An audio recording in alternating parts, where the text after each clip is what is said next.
Okay, Johnny, firstly let's ask a little bit about this season, because some people may say you've dropped off a little bit, but when you look at the odds at the start of the season, I'd say you're probably still overachieving. How would you assess your progress so far? Yeah, I'd say we're probably still in front of where maybe we expected that we would be at this stage, certainly points haul wise. I think we're pretty pleased with where we're at, and if you look at it, we're not too far away, that top six, even though, like you say, we have results maybe have dropped off a little bit of late, but we're still in there, and we're not far away from it at all. And certainly think we could have had more points on the balance of a lot of the games. I feel like maybe we've left a few points out there in different games, which is disappointing, but it's also encouraging that we feel like we're doing well, but we could be doing even better. You ended last season with Jose Riga in charge. You've now got Bob Peeters in charge. I mean, how are you enjoying life under Bob? I'm really enjoying my football. Obviously, he's shown a bit of faith in me. He's played me every game so far. I get on well with him. Got a good sort of rapport as gaffer and skipper, which I think is important. And hopefully, I've played my part in the side, being nice and solid, and picked up some good results. So yeah, I'm enjoying football. You talk to people around the circuit, and people say that you're a good captain. What does it take to be a good captain? I think it's just obviously on the pitch. You need to be a presence, and you need to contribute to the team. It's no good. I don't expect to get picked for the team just because I'm captain. I want to play a role a vital role in the side, which hopefully I do an important job for the team. And then off the field, it's about keeping spirits up at times, encouraging the boys, obviously having your say when things are not going to plan as well as when they are. And like you mentioned with the foreign boys and things like that, helping them integrate and settle down, and letting them know what the club's about a little bit. So I mean, there's a lot of things go into the role. It's not just turn up there on a Saturday and play, but I like to think that I've developed into a good captain, and certainly take the responsibility seriously. There seems to be a good team spirit within the group, and that's obviously emanates from the captain. I mean, you talk about integrating and helping the foreign players. What goes into that? I think it's just making them feel welcome for starters. Talking to them, just sometimes just informally, and just how are you, how you settling in, like where you living, how you enjoying London, things like that.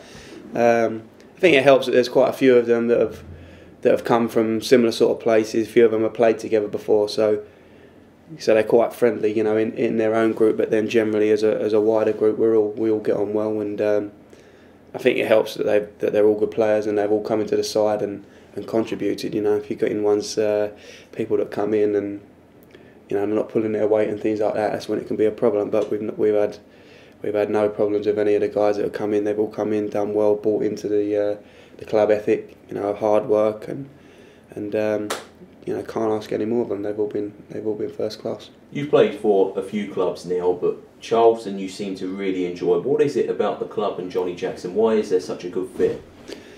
I don't know. I think it's just, I always say that the club's been brilliant for me, and hopefully I've been good for the club.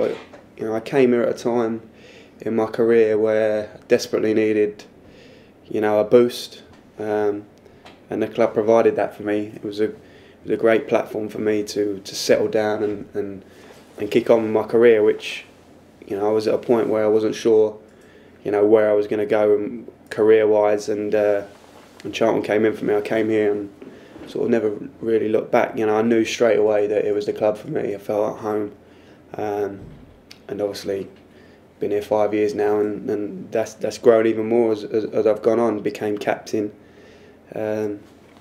Just spent so much time here and played the best football of my career. Had the best times of my career, promotions and whatnot. So it's just, I feel like a real affinity to the club, and the fans have been brilliant for me. Took to me from day one. Got a good rapport with them, so I just feel at home, feel settled. And when you like that as a footballer, then generally you're going to play your best stuff. And you've got a trip to a place you know well, back up to Nottingham this weekend. Obviously you played for Notts County, but what's it like? What's the rivalry like between the two clubs? Well, when I was at County, we was obviously League Two and Forest were Championship, so they hadn't played in quite a while, and it seemed like Forest was sort of getting on with doing their thing, and County had their own plan. I mean, Notts are doing really well now, and if they could manage to get promoted and Forest don't, I think you'd see the rivalry sort of really kick-start again, being in the same division. But obviously in the cities, Forest historically they're the bigger side, they're the bigger supporter side. So it wasn't aware of like an intense rivalry as such. Sort of they was getting on with their thing and we was getting on with our thing at County. And a little bit about Nottingham Forest now, because they've spent a lot of money, haven't they? And people saying perhaps they're not doing as well as they might like to do. They've got an experienced manager, who's obviously managed the national side at under 21 level in Stuart Pearce. Would you expect them perhaps to be doing a little bit better? I certainly, when I saw them play early in the season, I was quite impressed with them, and I expected them. I thought they'd be one of the promotion favourites, certainly top six, pushing the automatic. They seem to have lost their way a little bit recently. Results haven't been great. They went on a bit of a losing run. I think they've picked up slightly since. But obviously, they've got a legendary manager at the helm, and they've got good players. If you look at their squad on paper, they've got some fantastic players. So I fully expect them to come again. It's always a tough place to go. We managed to win there last year, but remember the year before we took a bit of a hiding up there, not score-wise, but on the balance of play. So expect another tough one Saturday. They're a good side, but we're in a good place. We're disappointed to lose the last game, but we thought we played really well at times, especially first half.